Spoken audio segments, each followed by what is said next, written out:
Your Friendly Neighborhood Spider-Man, which is an animated series coming to Disney Plus. Now, I'm gonna just be honest. I'm looking at this artwork. This looks like a 5-year-old did this. I don't have high hopes for this because the artwork looks trash. Look at this. Look at this. Look at this. Any shadows in New York? That fit is rhymes with fit. Yeah, this suit sucks. Get the hockey jersey off. Please take that off. Norman Osborn is a black. This looks like coloring book art.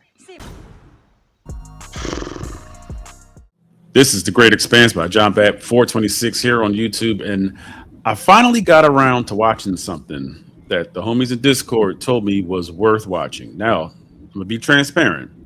I poo-pooed the trailer. I watched the trailer and I was like, eh. You know what I mean? You ever see that new meme with the Kingpin from the animated series making that noise? Like, That's how I was as far as watching Your Friendly Neighborhood Spider-Man is concerned. I did like the animation, but again, I was not high on it. You know what I mean? From the first watch. You can watch my trailer on The Great Expanse by John Bat 426. Shameless plug. Yes, I know. But I have a guest with me, as you can see, straight from Boston, Massachusetts. We just want to say Boston. All right. He knows what that means. All right. But my main man, M Pizzle, MP, sir. How are you doing? I'm doing good, man. What's up, John Bat? The Great Expanse by John Bat 426. To say the full name and full effect. Happy to be here, man. It's gonna be a nice review doing this with you, man. Yes, because you were one of the people that said I need to watch this, and I trust your judgment. You know, when it comes to TV shows and when it comes to movies and stuff. But as I said, when I first saw it, I don't know if you ever watched that video. When I watched the trailer, it was a funny reaction, but it was the wrong reaction. I saw it. I mean, to back you up, those trailers were not too appealing, right? Because I had no plans watching this either. I had zero plans watching this show.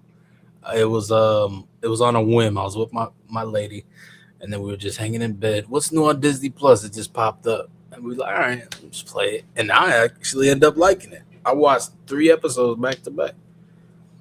Oh, first time. So, yeah.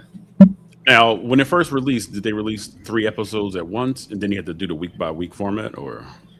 I think it was 2 at once, and then a week to week format, or 3 maybe, or it might have just. I don't know if it dropped all at once. I don't know, because usually Disney Plus they drop all episodes at once if they don't believe in the show.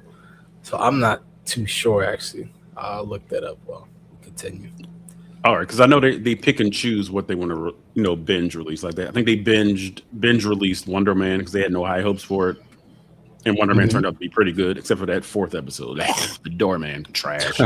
Ding dong, right? Ding dong Doorman or whatever.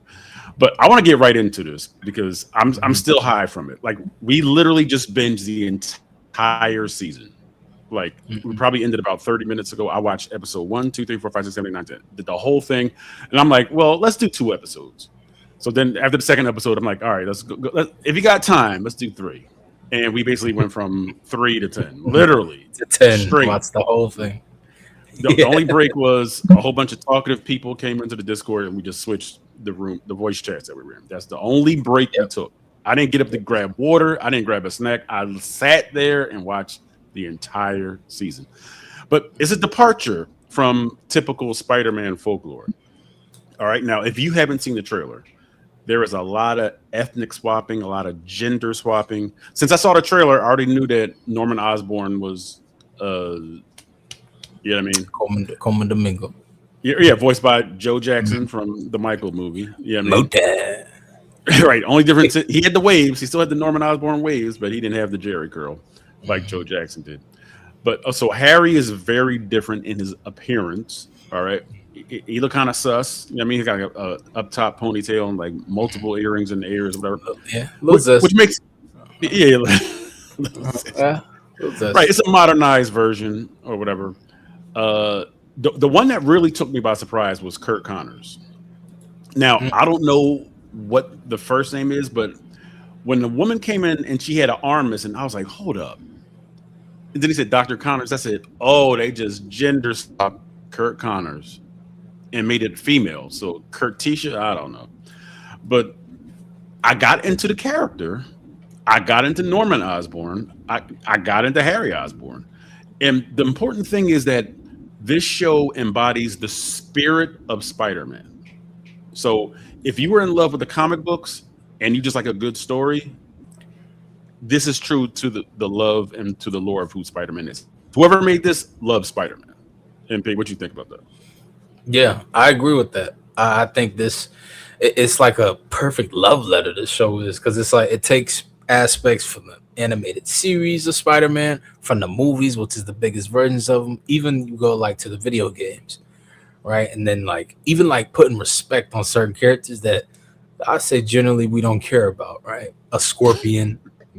No one really cares about Scorpion. You got Doc Ock, Green Goblin, Venom. Those are like, the hitters. Even Craven, putting like the respect on certain characters.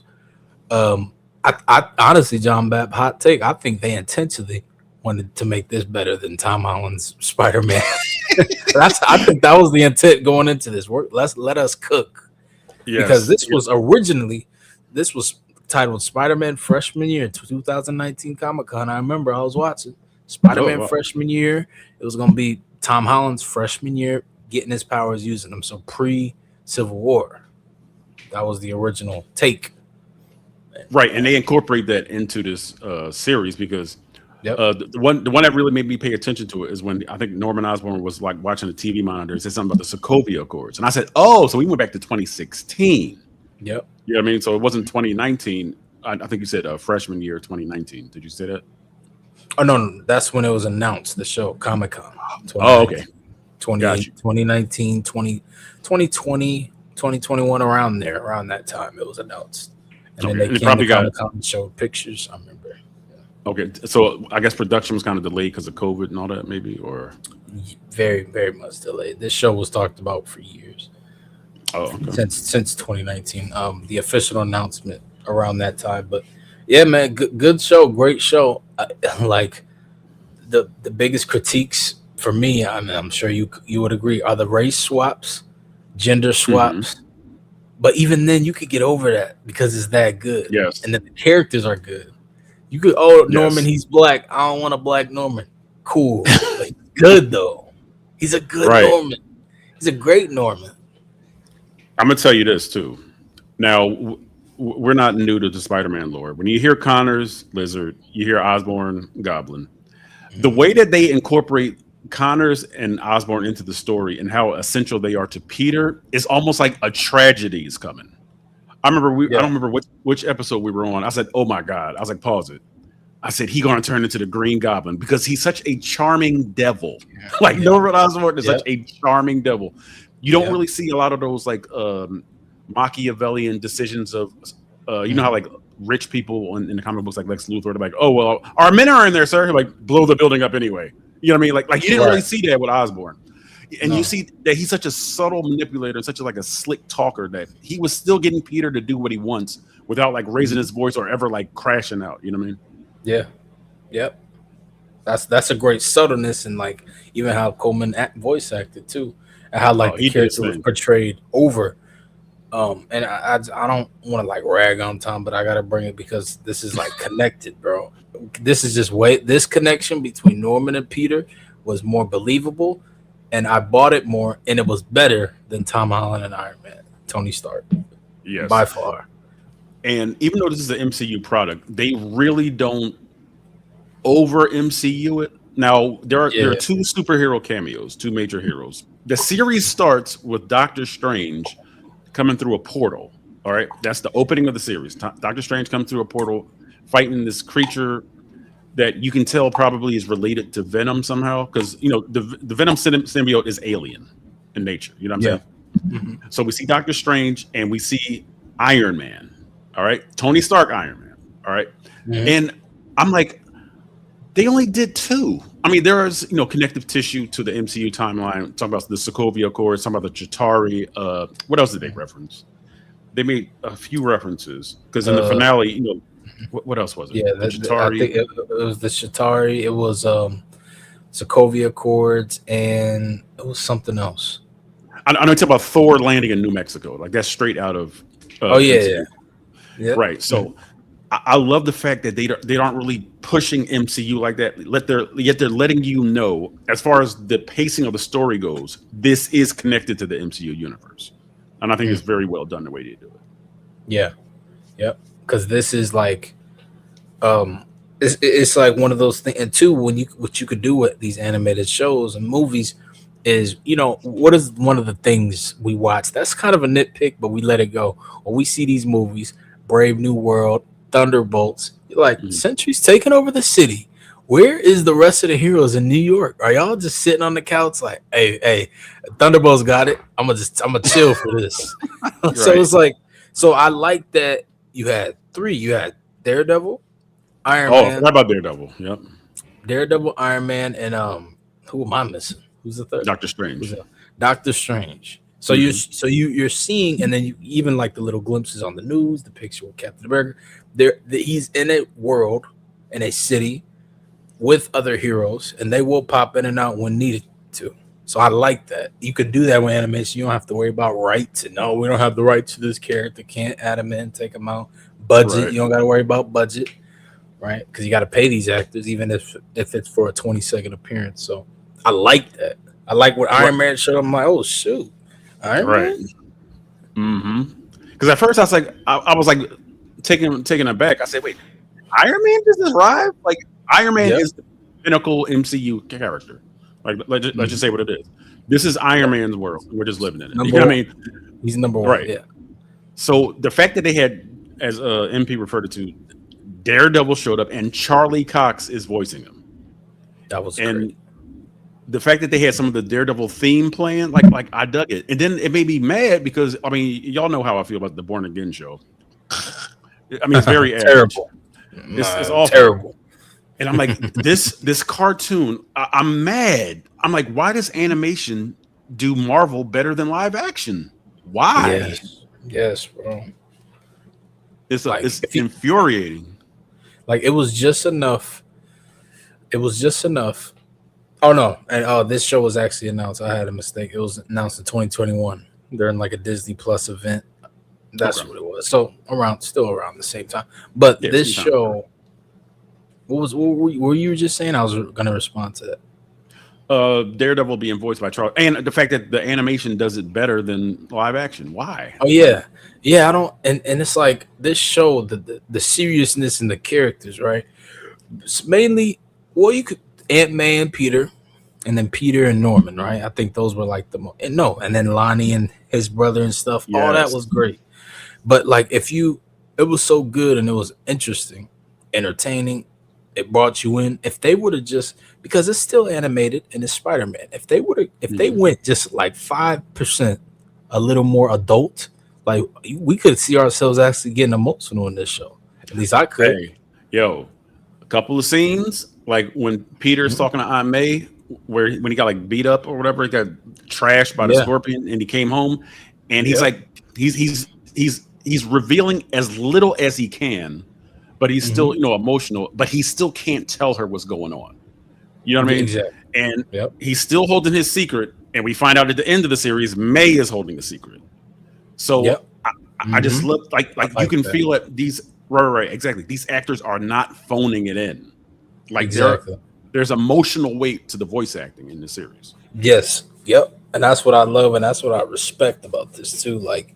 This is not like just a childish Spider-Man pew pew. Like it has that, but it has some real like stakes and emotion to it, and it's putting respect on Spider-Man because that's what Spider-Man is. From Toby to the video games to Andrew Garfield, even to Tom Holland too. Like No Way Home, that was pretty deep. So like he's not just a friendly neighborhood. Let me go swing around, and have fun. Like nah, he's going through it too, and this show showed it, and you felt for him.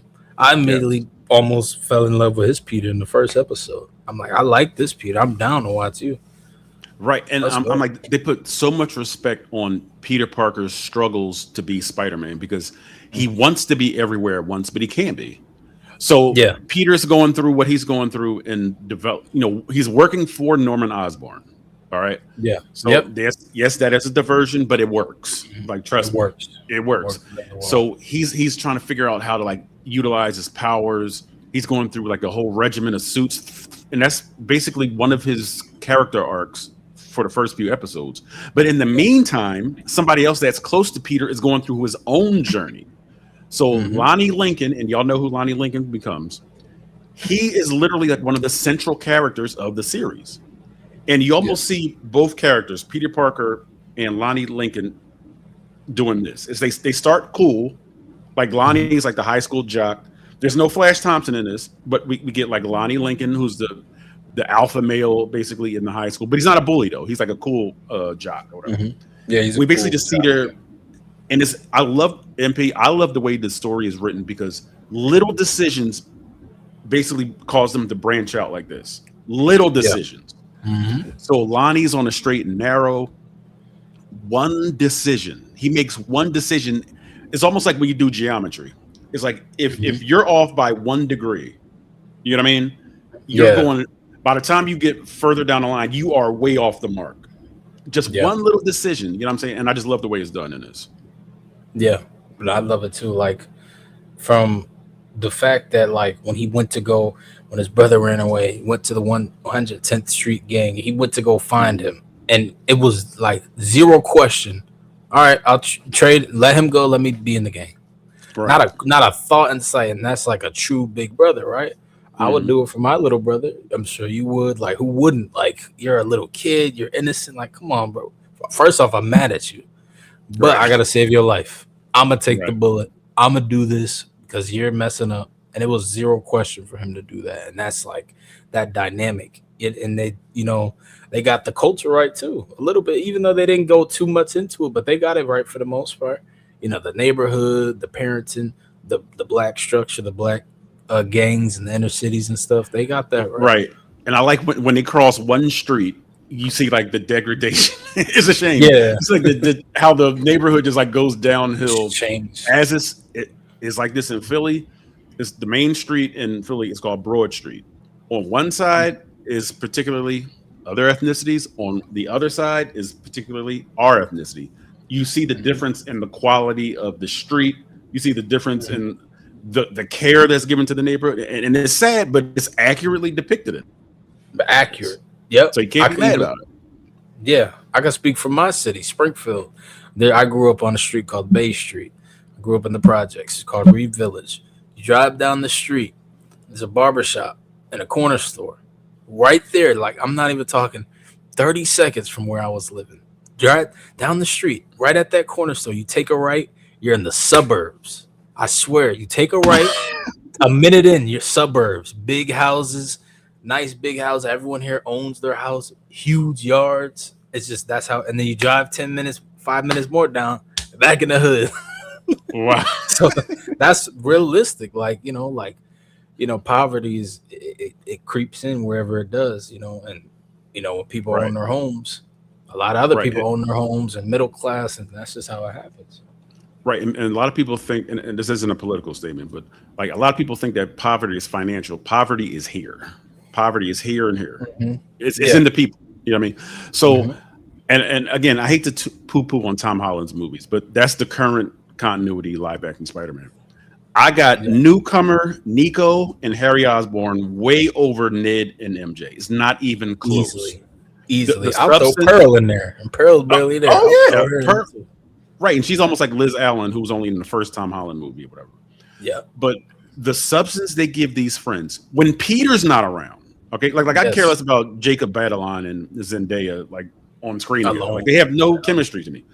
When Peter's not around, Harry Osborn and Nico, I'm like, I feel the awkwardness, like the acting, like the subtleties. You know what I mean? MP is I'm like, oh, they're gonna become friends, and it's subtle. It's not just thrown in there. It's not a quick scene. It's not forced. Exactly. She was rejecting it, like from inviting him to the movies. That was first flag, and then now we're hanging out together at this house. I'm still not feeling you. Harry's trying. He's not the douchey influencer that she thinks. He happens to be famous, but he's a cool, nice guy outside of that. And then she realized that, opened up to him. did the little race. They bonded outside of Peter. That was just done great. Yes. The test drive is one of my favorite scenes. I think that might be one of my favorite scenes. That doesn't involve. It's one of my favorite character scenes. There, I'll say it like that, because the action is good. You might say, well, it's easy to do action in animation. You still can't dial it in for action and animation. It's like it's almost like they take a less is more approach because of the style. It's like a realistic style animation, if that makes sense. So I mean, when like Scorpion is, I think you can say he's probably one of the primary antagonists, probably the primary physical antagonist, even though we know that Norman Osborn is the ultimate antagonist. But Scorpion is basically, I'll give you a quick little history lesson, MP. Spider-Man early on, he loses to Doc Ock early in his career, and he's totally dejected. He like gives up being Spider-Man.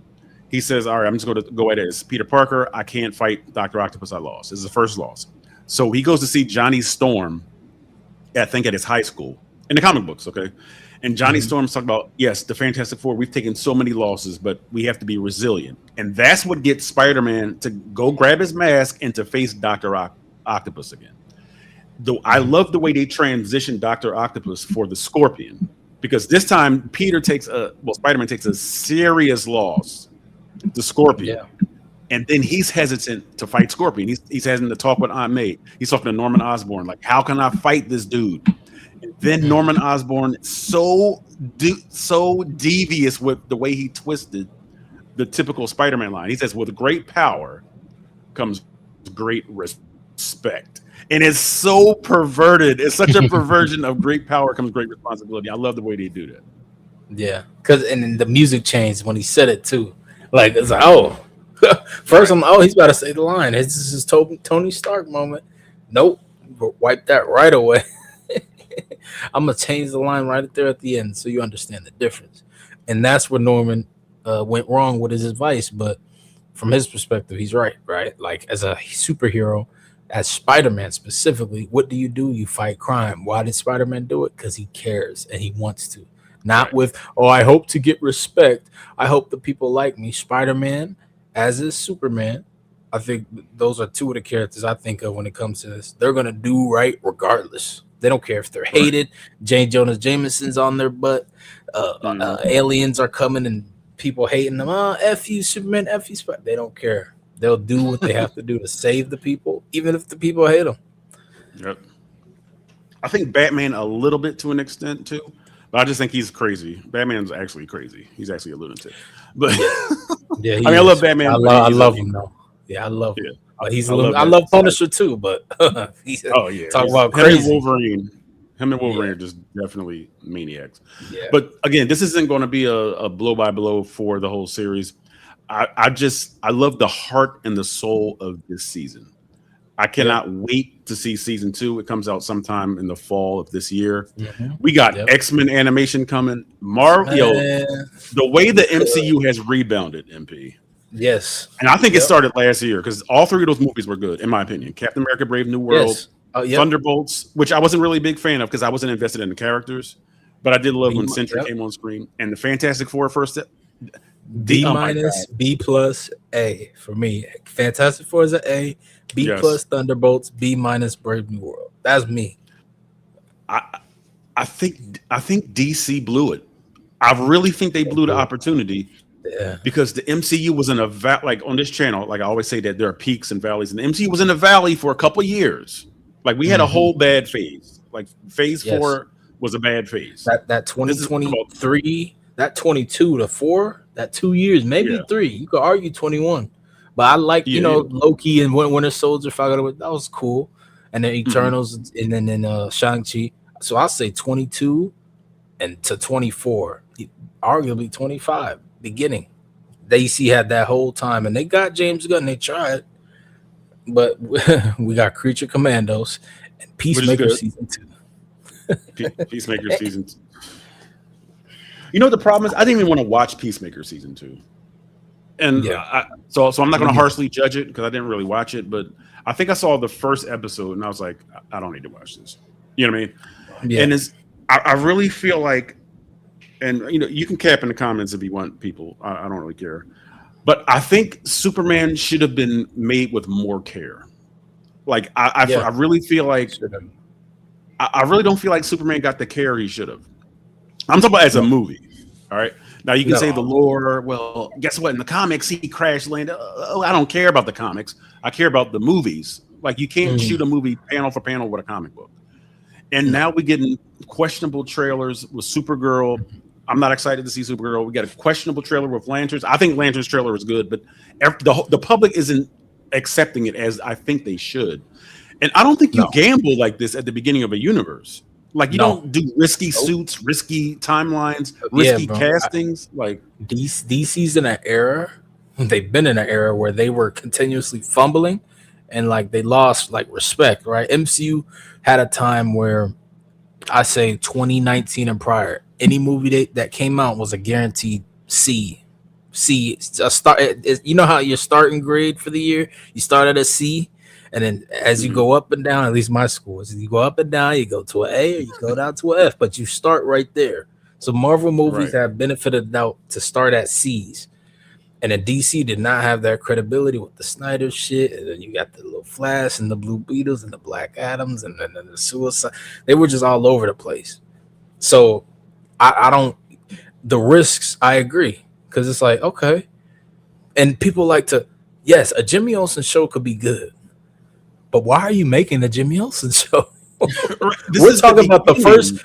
This is we're starting like if we're 10 years later, right? You look at phase 1, chapter 1. Jimmy Olsen's gonna be in there. You know how phase 1 MC you got Thor, Captain America, Iron Man, Avengers 1. This is gonna be Superman, Creature Commandos, Peacemaker season 2, Jimmy Olsen. Like, why is that there? I could get down with the Creature Commandos, but not no Jimmy Olsen. To rush that, put that to the forefront when you could have done other characters. That's just that's not good. We're talking right. We're batting around a Jimmy Olsen show. We don't have a casting for a Batman or a Wonder Woman yet, and we're already talking about a Jimmy Olsen show. Yeah, bro. I don't get it. And again, this is supposed to be about Spider-Man or whatever, but these are organic conversations. All right. Yeah, we had to. Because it's like DC been winning for years with the animated movie series. So, and then we're talking about this. This is an animated show. DC could have even dipped their feet more in the shows, but now they didn't. They didn't take their opportunity. You had Titans and Doom Patrol. Right. Those weren't heavy hitters. Yeah, those weren't doing nothing. So I don't know. I cannot understand why James is like taking these big risks. Like you're not. DC's never been in a position to take risk. You can't. You have to. You got to be as by the book as possible. The suits, the look, the premises. You got to have the home run. You got to have a home run mindset. You got to have a winning mindset. You know what I mean? Yeah. And for him to say like out his mouth, like I just want to, what do you say? I just want to make my budget back. That's bad. That's bad. You don't say as a CEO. James, that is no. James, as a filmmaker. Yeah. Yeah. As a director, you want to say, I want my movie to do as well as possible. I want $2 billion if I could. I want $4 billion if I could. Get I like this. If I'm making a movie and it's the beginning of my universe, I'm like, yeah, put Superman up there with The Dark Knight and Spider-Man 2. And the thing is, it's not him thinking that. If you think that, that's fine. I just want to make my budget back. You don't say that though. He's been in Hollywood too long. You know the game. You have to, I want it to make $1 billion, even though you know it ain't gonna make that. But you put that out there though. At least you put it out. You don't. I just want my budget back. That's it. So what you put in, you just want to get that back, and you're satisfied. No. Right. Where's the growth? The point is to break even and then some profit. Right. If you just make what you made back, is that really a profit? Not really. Well, all I can say is this: with this Friendly Neighborhood Spider-Man season 1, with X-Men 97 season 1, X-Men 97 season 2, and now Friendly Neighborhood Spider-Man season 2. Oh, DC Animation got some work. Y'all got to make up. Yes, you got a lot to make up because the MCU has like bounced back like a rubber band. Like we've been hitting. The only fail is Daredevil season 2, but if you go off, because the fans have been very vocal when stuff they don't like in the last few years. It took them long enough, but they're finally doing it. They're not showing up to stuff. But if we're going off fan perspective, they enjoyed that season too. So from the fan perspective, it's been win-win-win. I don't get it. We both don't get it. No. Boo. I don't understand. But y'all love it. Kingpin got Incredible Hulk powers. All right, fine. I didn't like that at all. Like when I did the review, I was like, it should have ended with the legal courtroom drama. Like in my opinion, and like just the single shot from Bullseye. I think Buck Cashman got hit inside of the Kingpin. Both Daredevil and Kingpin should have talked the crowd down together. Yeah.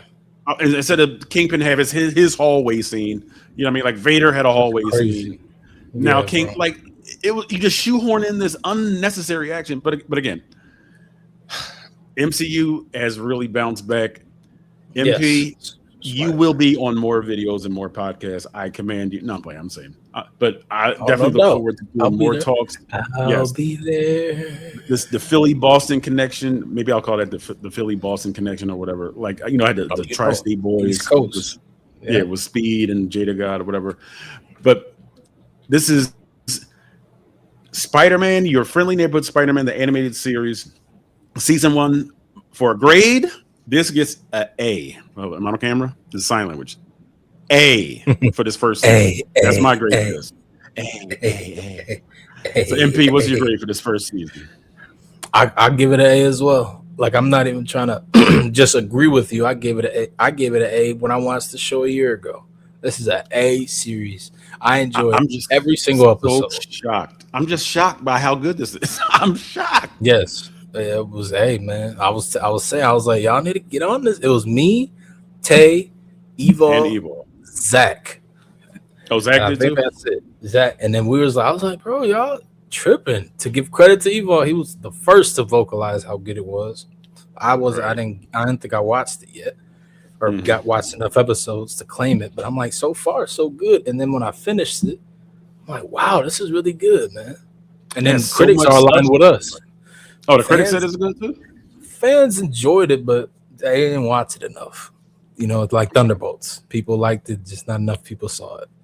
Yeah, I mean, like I said, I saw Thunderbolts. I watched it. It was a good movie, but it was full of characters I didn't care about. So I don't know if that's bias, but I just don't care about these characters. I mean, people are like, oh, what about the talk between Red Guardian and Yelena? I don't care about them though.